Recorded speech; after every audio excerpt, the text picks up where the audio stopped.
En onmiddellijk een permanente staking vuren. De slachting moet nu ophouden. En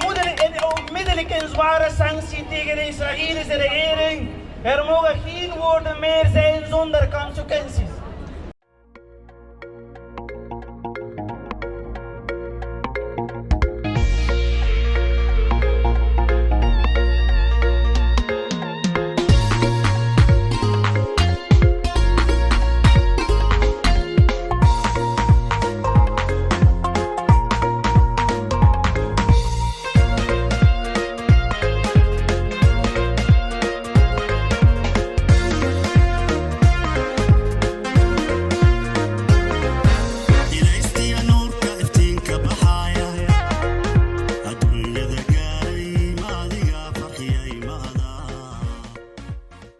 السلام عليكم ورحمة الله وبركاته كلانتو عنا oo wanaagsan daawadayaasha qiimaha iyo qadarinta inaga mudan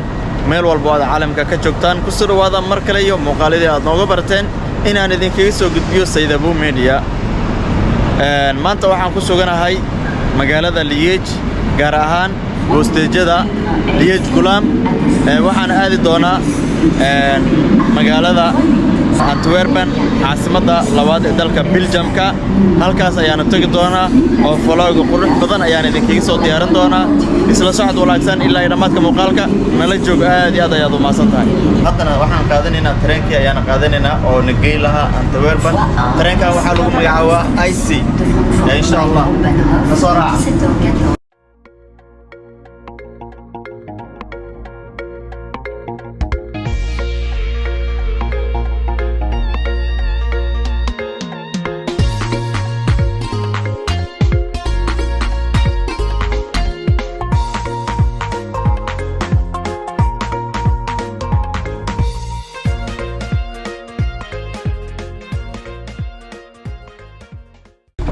واتحي صاحبيال هذا وحن صفولي ترنكي oo igey laha Antwerpen taranka wuxuu nabad doonaa 45 daqiiqo insha Allah laakiin waxa ka bedelan doonaa Leuven ayaan tagi doonaa tarankii wuxuu kadibna waxaan qaadan doonaa tarankii la geey laha magaalada Antwerpen caasimada labaad ee dalka Belgiumka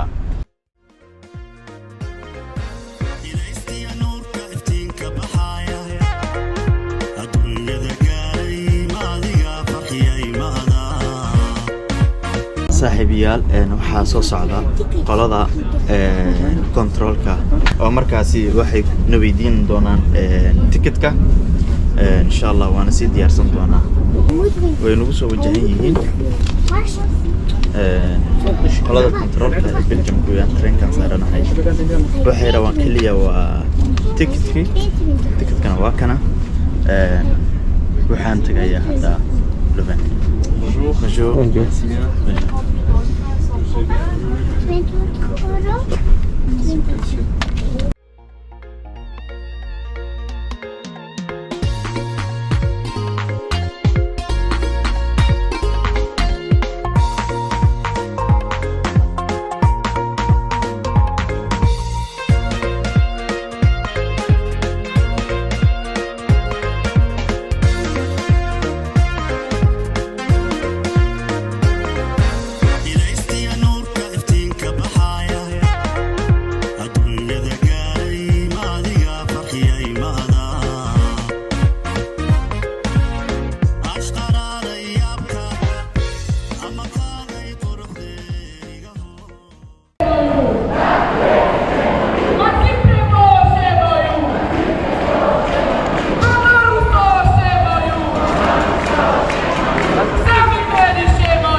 Abdul Rashid.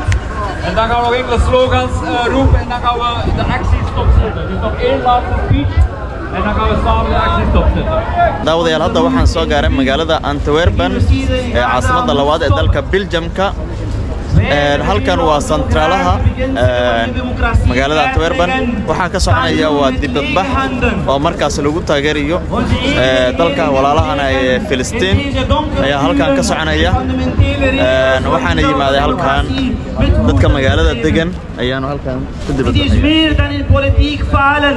Dit is een moreel bankroet.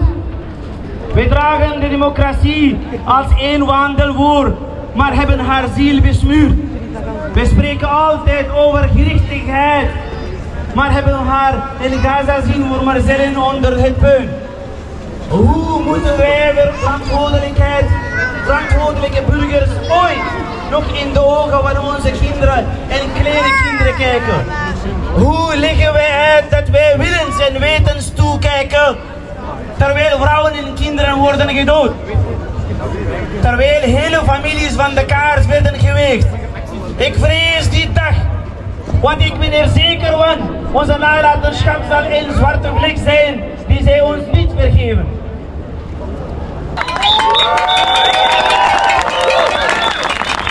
En onmiddellijk in permanente staakt vuren. De slachting moet nu ophouden. En onmiddellijk een zware sanctie tegen de Israëlische regering. Er mogen geen woorden meer zijn zonder consequenties. saaxiibayaal hadda waan sii soconaynaa oo waxaan aadayaa halkaas iyo Soomaali istaag ayaanu aadi doonaa insha Allah oo muuqaalo qurux badan ayaanu idinkaga soo gudbinaa kule ma garanayo xilliga maqribka ayaa ku soo aadnay tareenkii ayaana la soo daahay marka waxa waaye insha Allah aan isla aragno xaggaas iyo waxaan kala kulanno.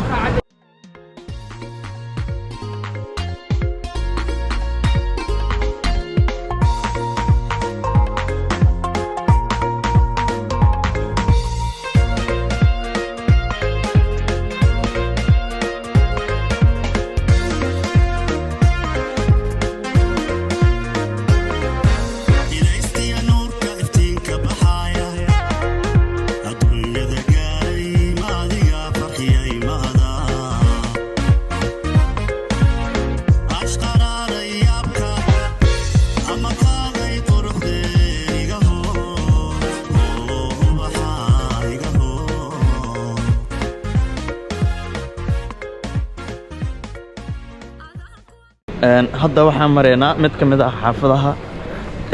magaalada Antwerpen waxaan ku sii socnaa xaggaas iyo Soomaali istaag marka insha Allah isla socod wanaagsan haddii aad tahay reer Antwerpen wadadan magaceeda soo sheeg.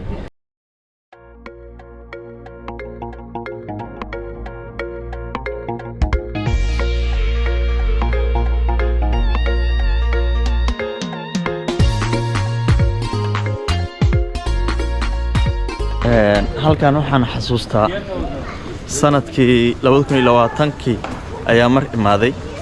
ayadoo markaas lagu jiray bishii December dhamaadkeeda ay ahayd qaboob wax dhacay la hawlo haddana ma sha Allah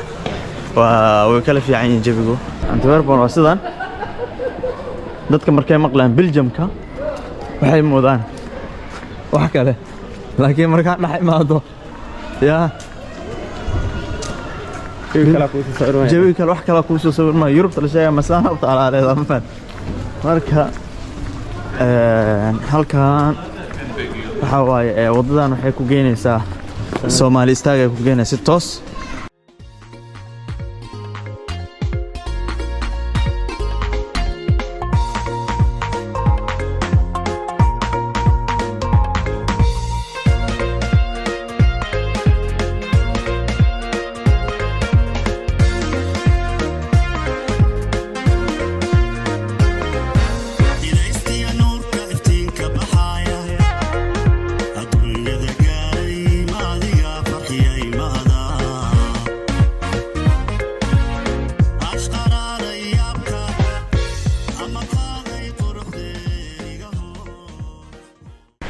marka waxa safarkan igu weheliya saaxiibkayga Umar Abdi Umar hay soo dhow ما شاء الله sayidabo media ku soo dhow marka hore ku dhawaay ma sha Allah samaadkiina haye صحابت عايزين سلامة يا ما شاء الله. ما شاء الله. حد حقك كوسي سعنا وما استاهم كوسي سعنا إن شاء الله عشان دقيقة إلهي إلهي دقيقة وان جوجنا هدي ربي خديره بإذن الله. ninkaas wuxuu ahaa Cumar oo iga caawinaya magaalada maadaama aan magaalka aan ku cusbahay halkan insha Allah aad buu u mahadsanyahay isagana idinkana muuqaalka meel fog gaarsiiya xaggaas iyo Soomaali istaag ayaa inoo balan ah.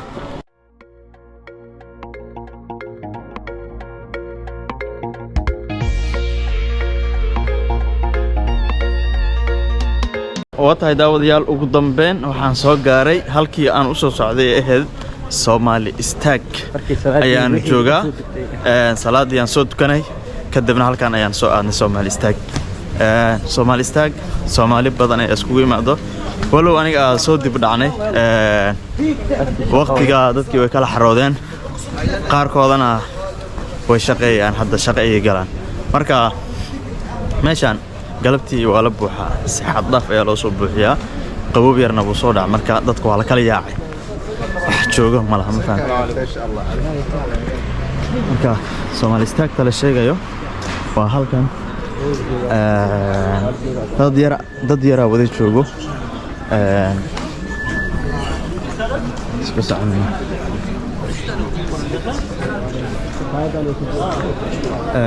goobahan oo dhan waxa waaye ayaga iyo Soomaalida u xiran waxayna ka sameeyaan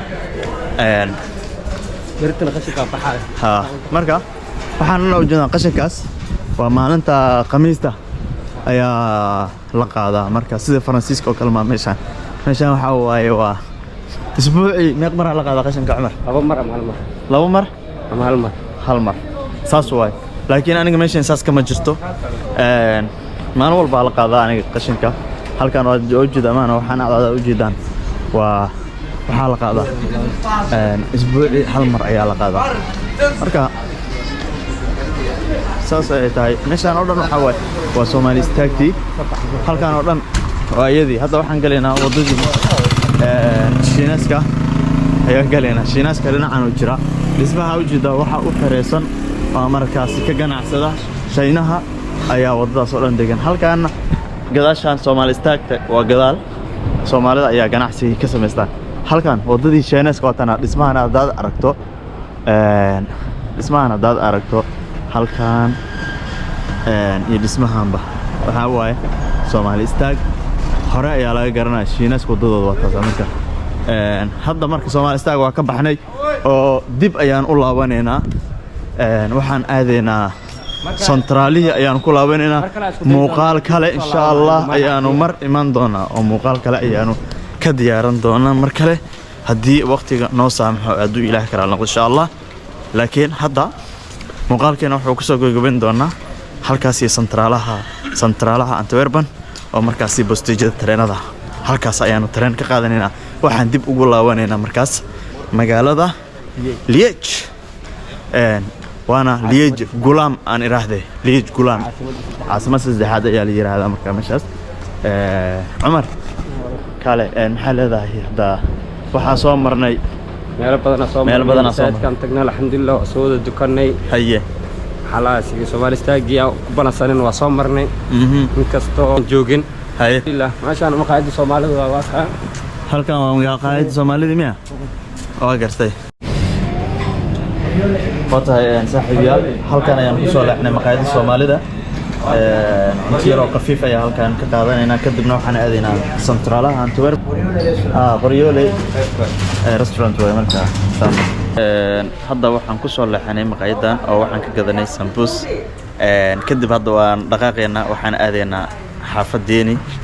ayaana dib ugu laaban insha Allah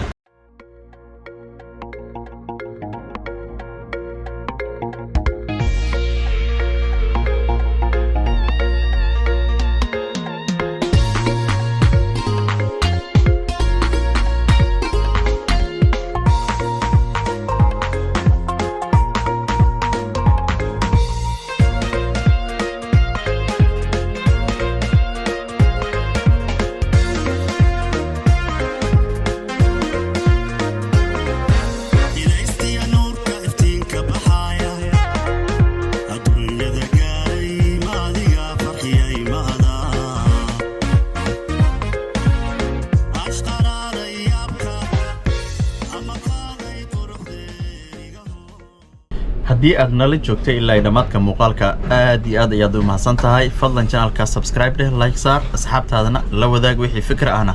commentiga inugu reeb inta muuqaalka muuqaal la mid ah dib ugu kulmi doono waxaan idinkaga tegayaa sidaas iyo nabadgelyo assalaamu calaykum waraxmatullaahi wabarakaatuh